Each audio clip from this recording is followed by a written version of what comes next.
नमस्कार दोस्तों, स्वागत है आपका अपने YouTube चैनल विजय क्लासेस में। दोस्तों आज हम हलंत के विषय में अध्ययन करेंगे।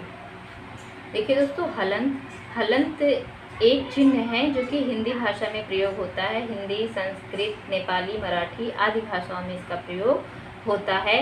या तो यूँ कह लीजिए कि ब्राह्मी लिपि से उत्पन्न लिपियों में इसका प्रयोग होता है। और देखते हैं आगे कि हिंदी में इसका प्रयोग किस प्रकार से किया जाता है और क्यों किया जाता है।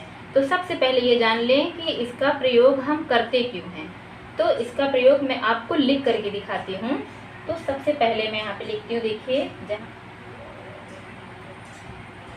विद्यालय, सबसे पहले मैंने क्या लिखा, विद्यालय। तो ये विद्यालय आपको दिख रहा होगा। तो ऐसा विद्यालय हम लोग पहले लिखते थे। हिंदी भाषा का मानकीकरण होता रहता है। और अब देखिए हम लोग विद्यालय कैसे लिखते हैं। बिल्कुल अच्छे से आप लोग ध्यान दीजिएगा, वीडियो कहीं भी छोड़ करके ना जाइएगा आप लोग।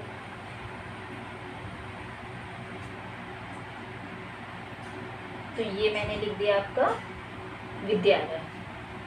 तो दोस्तों देखिए, विद्यालय है, ये मैंने यहाँ विद्यालय लिखा और ये द के नीचे हलंत लगाया। तो देखिए इसमें द और या दोनों मिला हुआ है। ये द है और ये आ है। तो इसमें या नहीं, आधा है, आधा द ही है। ये देखिए आधा द है। तो इस हलंत का प्रयोग हम लोग कब करते हैं, जब किसी अक्षर को आधा लिखते हैं। तो पूरा द हमारा कैसे होगा, ये है। और देखिए द है प्लस इसमें या है, या मिला, बड़ा या मिला है, तब हो गया विद्यालय। देखिए दोस्तों, ये हमारा पूरा दा है अभी। और मैं इसका विच्छेद करके दिखाती हूँ। अब जैसा कि आप लोग जान रहे हैं, ये व्यंजन ध्वनि है और व्यंजन ध्वनि बिना स्वर की सहायता के उच्चारित नहीं होता भी है तो वो आधा होता है। फुल व्यंजन उसको हम कहेंगे।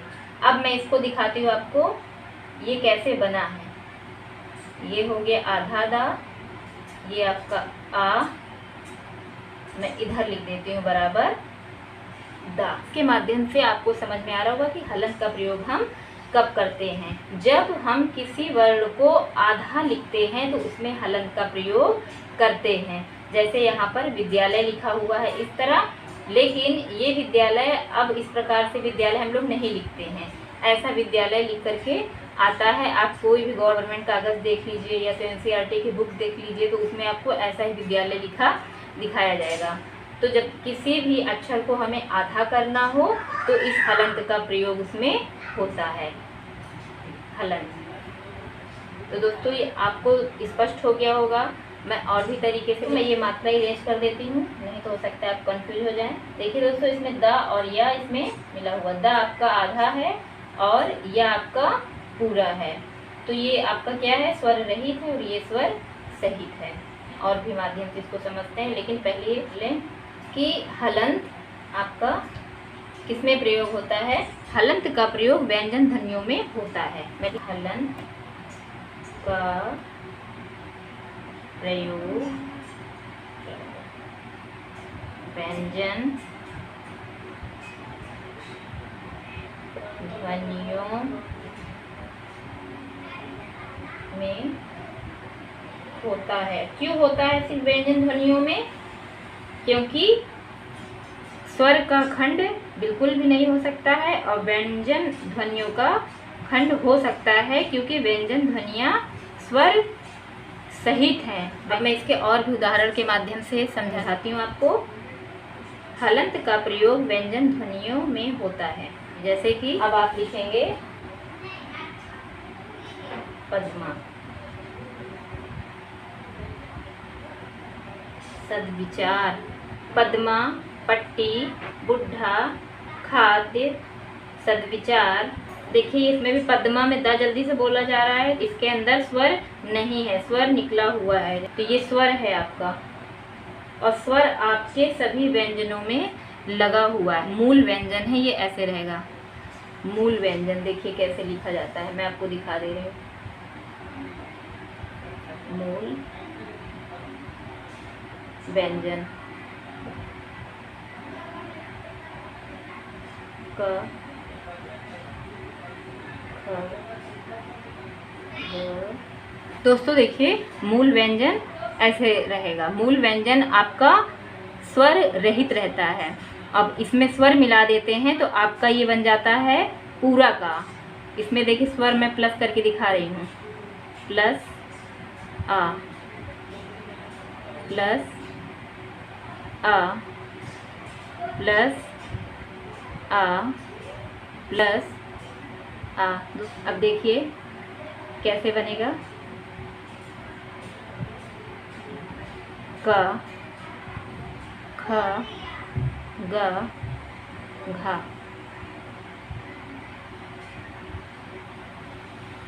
ये आपका है स्वर सहित व्यंजन जो पूर्ण होता है, और ये है अधूरा व्यंजन जो हलंत के माध्यम से आधा हो रहा है। अब आपको हलंत की उपयोगिता समझ में आ रही होगी कि हलंत लगाने से आपका आधा अक्षर हो जाता है।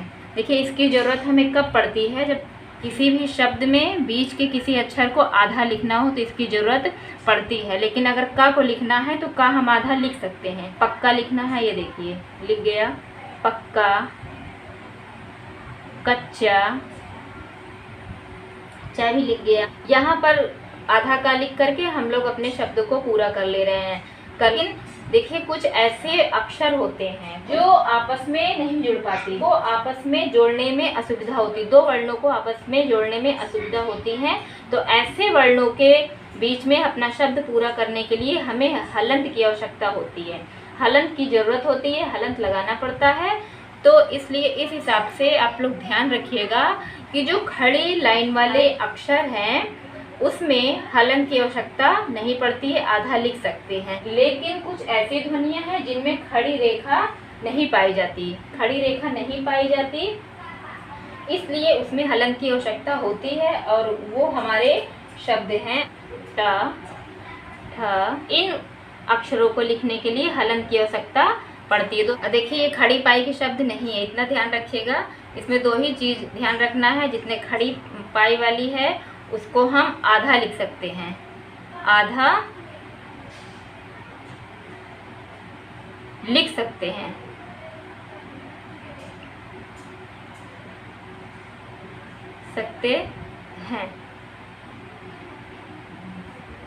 किनको? खड़ी पाई वाली को, जैसे का वगैरह है।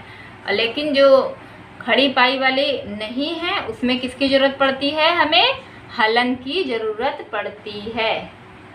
खड़ी पाई वाले शब्द जो नहीं है उसमें हलंत की ज़रूरत हमें पड़ती है, जैसे ट, ठ, ड, ढ, द, ह आदि शब्दों में हलंत की ज़रूरत पड़ती है। ख को आप ऐसे आधा लिख सकते हैं, ग को ऐसे, तो इसी प्रकार से आप आधा लिख सकते हैं। कधा है तो धा को तो ऐसे भी लिख सकते हैं आधा, और द में जोड़ना है तो ऐसे जोड़ देते हैं धा। लेकिन कुछ ऐसे वर्ड ठ, ड, ढ, द वर्ड ऐसे हैं जिनको आप आधा नहीं लिख पाते हैं, उनको आधा लिखने में असुविधा होती है, जैसे उसमें हलंत का प्रयोग होता है। हलंत का प्रयोग स्वर रहित व्यंजन को लिखने में प्रयोग किया जाता है। तो दोस्तों मुझे उम्मीद है आपको वीडियो अच्छी लगी होगी। प्लीज़ मुझे लाइक शेयर सब्सक्राइब जरूर कीजिएगा। धन्यवाद।